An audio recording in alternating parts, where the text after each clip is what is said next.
Attention, les amis! Nous quittons ce dimanche 29 janvier Mindelo pour une traversée atlantique qui devrait durer entre 10 et 15 jours jusqu'à l'île de San Fernando de Noronha. Je crois qu'il y a dans une traversée océanique deux aspects majeurs, la navigation à proprement parler et les relations humaines dans l'équipage.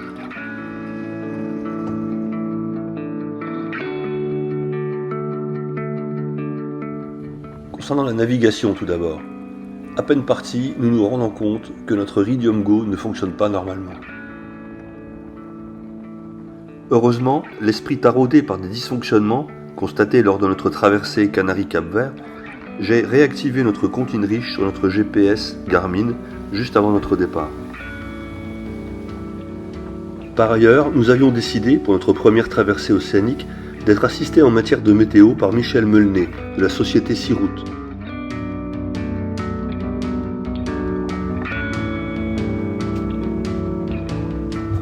Bien nous en a pris, car Michel Meulnet nous a fait prendre une route plus à l'ouest de l'archipel de San Pedro que ce qui est habituellement conseillé, ce qui nous a permis de minimiser la largeur du poteau noir avec seulement 2 orages que nous avons pu localiser avec le radar et les contourner facilement. Ce ne fut pas le cas d'un bateau copain parti 2 jours avant nous, qui est passé à l'est de l'archipel de San Pedro et s'est retrouvé encalaminé dans un orage violent pendant une 40aine d'heures.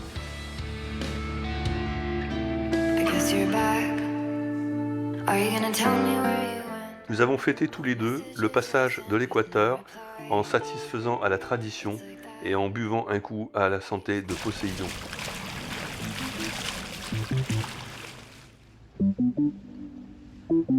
Sur les relations humaines ensuite. Cette deuxième expérience d'embarquer un équipage pour une traversée fut une très mauvaise expérience pour nous. Sans polémiquer, nous étions contents d'arriver à San Fernando, de dresser un constat tous ensemble et après un débat houleux de nous séparer. En discutant plus tard au Brésil avec d'autres plaisanciers, le constat est qu'au moins une fois sur 2 le bilan est négatif. Cette mauvaise expérience nous a fait prendre du recul par rapport à cet aspect de la navigation qui consiste à prendre des équipiers. C'est peut-être regrettable, car la première expérience était très positive, mais le tribut est trop cher à payer lorsque les choses se passent mal.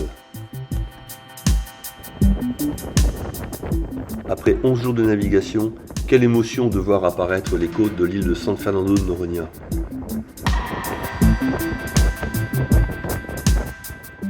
Nous sommes fiers tous les deux de ce que nous avons accompli, et cette navigation restera de toute façon pour nous une belle expérience. Nous resterons 2 jours à San Fernando de Noronha, une île très préservée, raison pour laquelle seuls 200 touristes par jour peuvent y accéder. Quel plaisir pour nous de retrouver des plages, de l'eau chaude pour se baigner, et puis aussi goûter notre première caipirinha au Brésil.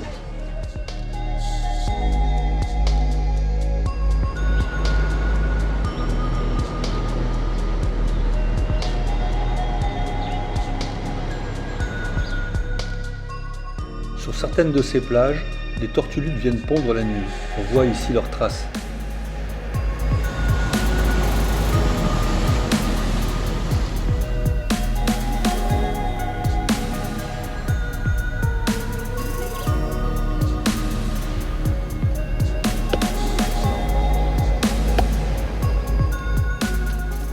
Ici, quand on a soif, on peut boire une bonne boisson naturelle, une noix de coco qui est ouverte devant nous.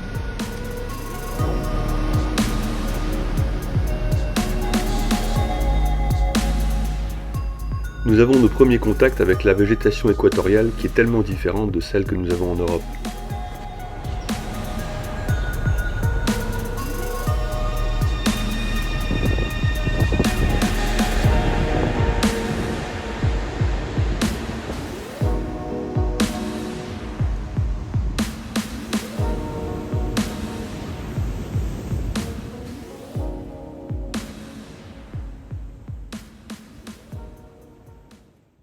Une nous reste 2 jours de navigation pour atteindre le continent sud-américain. Des dizaines de dauphins viennent accompagner notre départ de la baie de San Antonio.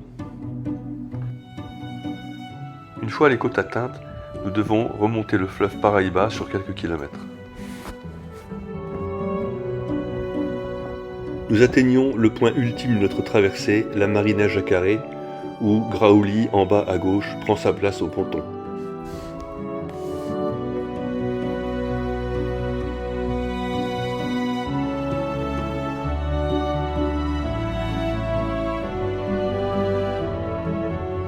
Nous étions impatients de voir à la Marina Jacaré cette personne qui tous les soirs joue le boléro de Ravel sur son saxophone depuis près de 30 ans.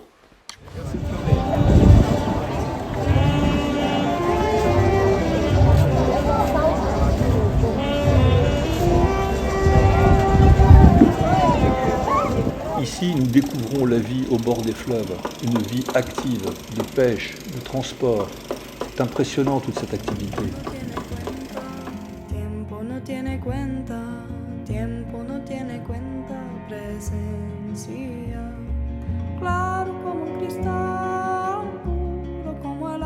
Nous découvrons des moyens de locomotion peu ordinaires, ces bus dont les roues ont été enlevées et posées sur des barges pour transporter les passagers.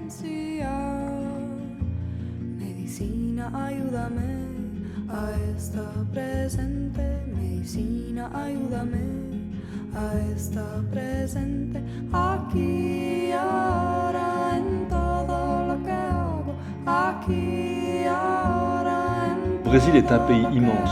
On voit sur cette carte que l'on pourrait tenir à l'intérieur les 25 pays de la communauté européenne. Nous décidons dans un premier temps d'aller visiter la pointe est du Brésil. Nous allons à Olinda, Mangue Seco, Salvador de Bahia, le parc de la Chapada Diamantina, Brejo Grande et retour à Jacaré. Le 22 avril 1500, 13 caravelles portugaises découvrent le Brésil et s'empressent d'y construire des villes, dont Olinda est l'une des toutes premières.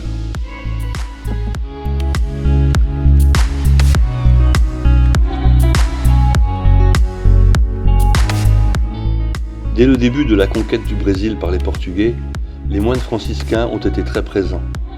Ils ont construit de nombreux monastères dont les murs sont tapissés d'azulejos représentant des scènes bibliques.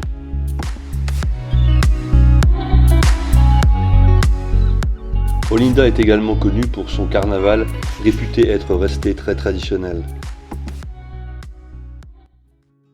Mangue Seco, qui signifie mangrove sèche, est une péninsule entre fleuve et océan, un espace hors du temps où l'on accède en lancha.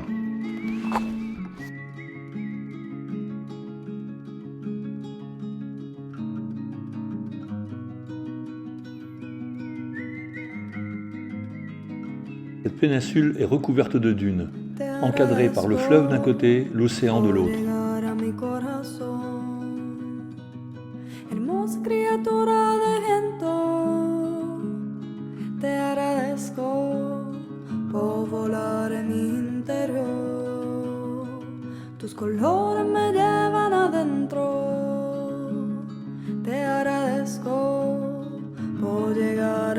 Le sable est fin comme de la farine. Il coule en cascade, comme de l'eau.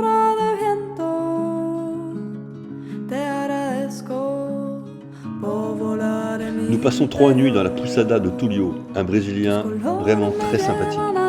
Nous partageons ces moments avec nos amis Bruno et Isabelle du voilier Enarben. Ferment, and it's 42 hours of fermentation. Oh, it's me. Yeah, go on. It's for television. Go on. For YouTube. Ah, yeah. Pasta. Let's go to the Un hamburger? Non, pasta. Oh, sorry. You forget the He hamburger. was skipping. I wonder hamburger. Thanks for my dear. It's a good choice. A hamburger. We produce the bread.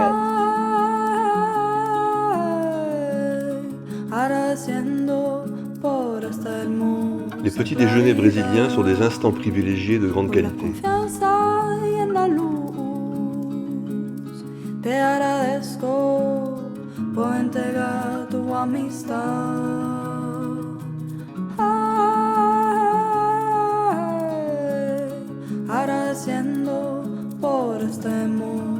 Mangue Seco est un véritable paradis dans lequel on peut marcher des heures sans croiser personne, si ce n'est quelques crabes ou quelques chevaux.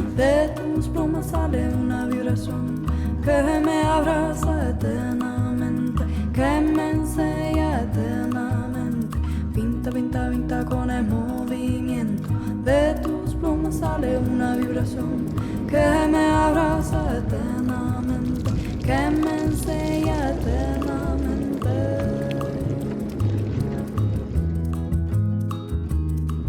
Voilà, c'est parti. Hop. Ça balle.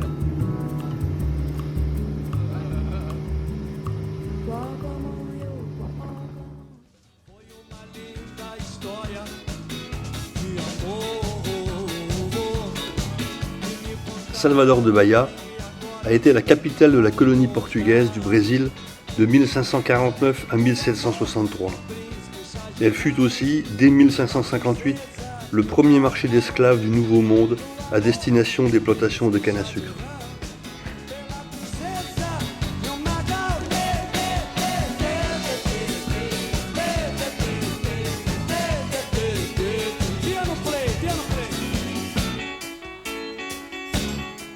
Les Brésiliens s'exercent à un art de combat que l'on appelle la capoeira.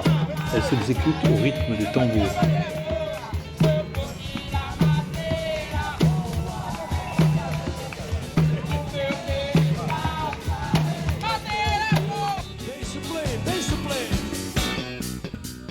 Un ascenseur relie la ville haute à la ville basse, dans laquelle on peut voir un magnifique marché.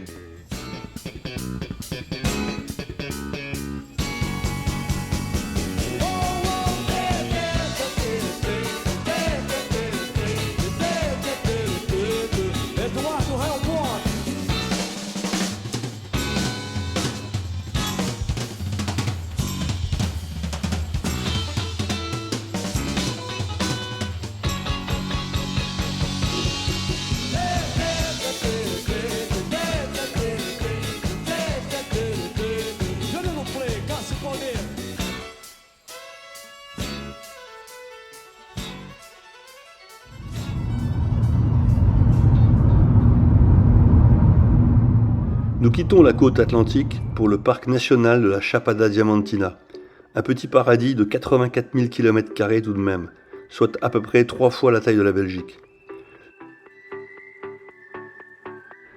Il nous faudra environ 2 heures de véhicule tout-terrain pour rejoindre le point de départ de notre randonnée, dans la vallée du Paty.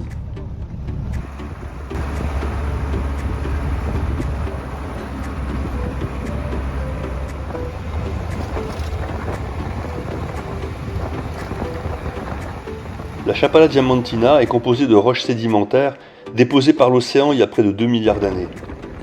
Les premiers habitants étaient les peuples indigènes brésiliens.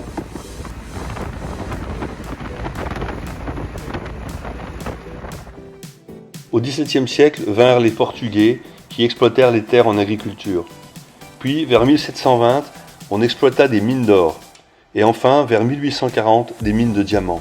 D'où son nom de Chapada Diamantina.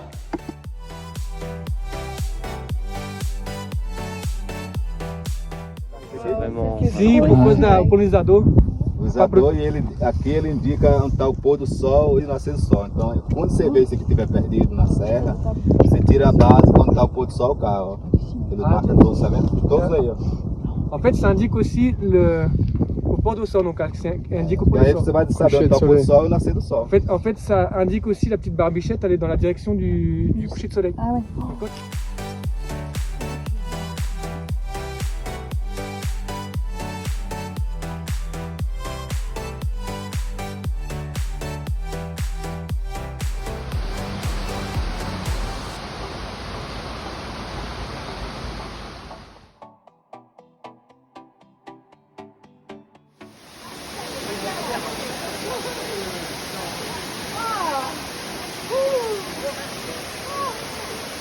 D'accord.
qu'on trouve ici.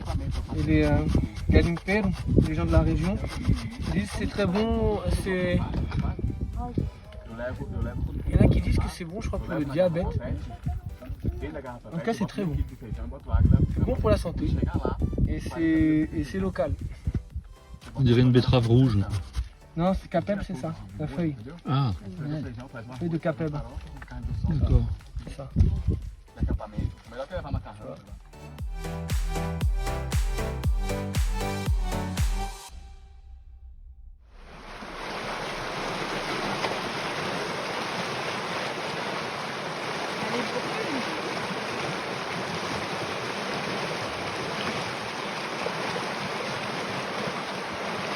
J'avais la tente,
Agradecemos a sua acolhida e esperamos que esteja tudo bem com você.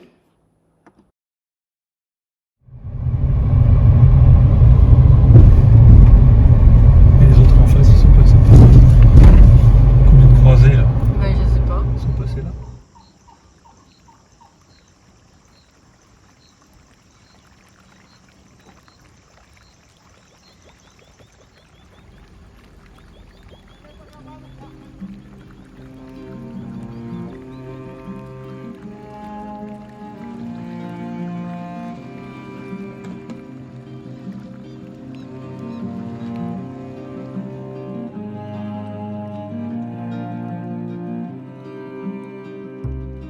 En la oscuridad me fui caminando herido, me está llamando. En la oscuridad me fui caminando herido, me está llamando. Y la estrella de mañana está guiando, guiando la luz del nuevo día. La estrella de mañana está guiando, guiando la luz del nuevo día. Y la luna se esconde en el despertar de la madre tierra. La luna se esconde en el despertar de la Pachamama. Y ahí encontré el agua brillando, cantando, celebrando. Y ahí encontré el agua brillando, cantando, celebrando.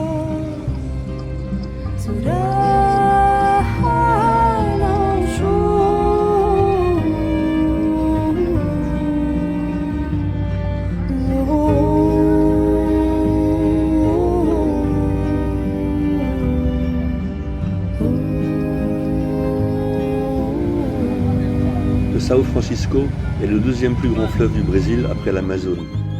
Son bassin a une superficie de 617 000 km², soit en gros la taille de la France et de la Suisse réunies.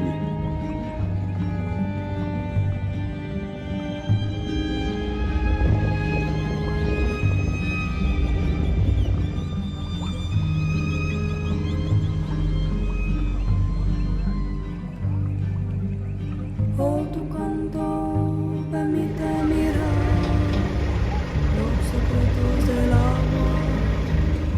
Ay, ay, ay. Oh, tu canto permite mirar los secretos de la tierra, fuego, aire y agua. Après ce mois passé à nous balader dans le nord-est brésilien, nous reprenons la route pour retrouver notre bateau Grauli, puis prendre l'avion pour rentrer en France pendant 4 mois. Début septembre, nous repartirons au Brésil en avion retrouver Grauli. De Jacaré, nous remonterons vers le nord.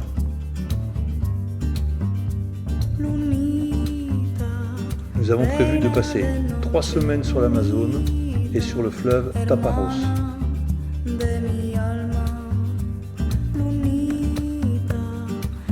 Puis, nous nous rendrons en Guyane française pendant 1 mois, avant de remonter jusque Trinidad et Tobago, puis aux Antilles pour la fin de l'année. Tu armonía, tu silencio, tu